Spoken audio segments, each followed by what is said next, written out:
It's time for business news with Richard Southern, and we begin with a story that we've been following closely for several weeks now, a shortage of baby formula. Hi, Richard.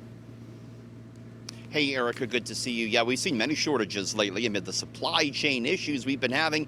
This one, of course, the most serious, a shortage of baby formula. It's an issue that's primarily affecting the United States. And we, just over the weekend, saw U.S. President Joe Biden spring into action. He used several executive orders out of the White House to mandate certain companies to start producing baby formula. Business experts are saying today the big issue with this isn't so much supply chain issues, but more so the fact that there's only about 3 companies that make most of the baby formula in North America, and that's an issue in and of itself. The reason so few companies are involved in this is declining birth rates have reduced demand for baby formula. A little bit of good news here in Canada. Prime Minister Trudeau said this morning that we're not facing a major shortage like they are in the United States. The only issues, Erica, with baby formula in Canada are some of the specialized prescription ones, which are becoming harder to find. But Erica, the worry is that as more people panic buy formula in the States, that it could cause a bit of a ripple effect here in Canada. So certainly something we're watching closely. Yeah, scary situation for parents for sure. The markets have reopened following the long weekend, and investors are hoping that we won't see a repeat of what happened last week, Richard.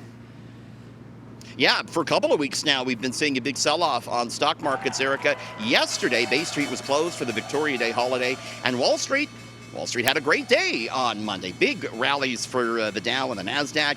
Not the case today. The Dow did manage another small gain, but down went the S&P, down went the NASDAQ today. One of the big worries was actually Snapchat. That company came out last night and reported some very disappointing earnings.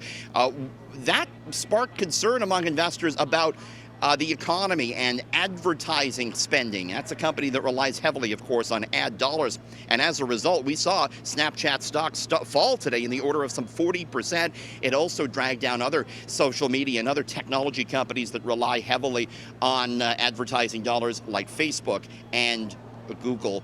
A little bit of good news for Bay Street. The TSX did manage a gain today. And I should mention, Erica, as far as that price of gas goes, which rose over the weekend, not expected to change tonight. All right, and finally, a Canadian company is trying to take business travel to a whole new level, Richard.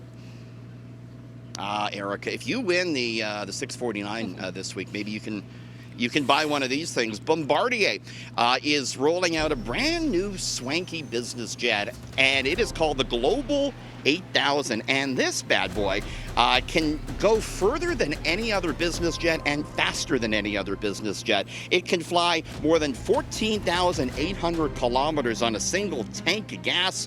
That means it could go direct from London, England to Perth, Australia. And it'll travel at Mach 9.4, just a hair shy of the speed of sound. It'll cost you just $78 million. No big deal. Erica will take a few of them. Despite the huge price tag, Erica, Bombardier is expected to not have any trouble selling these. There's a brisk market still for business jets as the super wealthy continue to want to fly private. Yeah, that won't be me. Unfortunately, that jet setter life. Okay, thanks, Richard. That's business editor Richard Southern.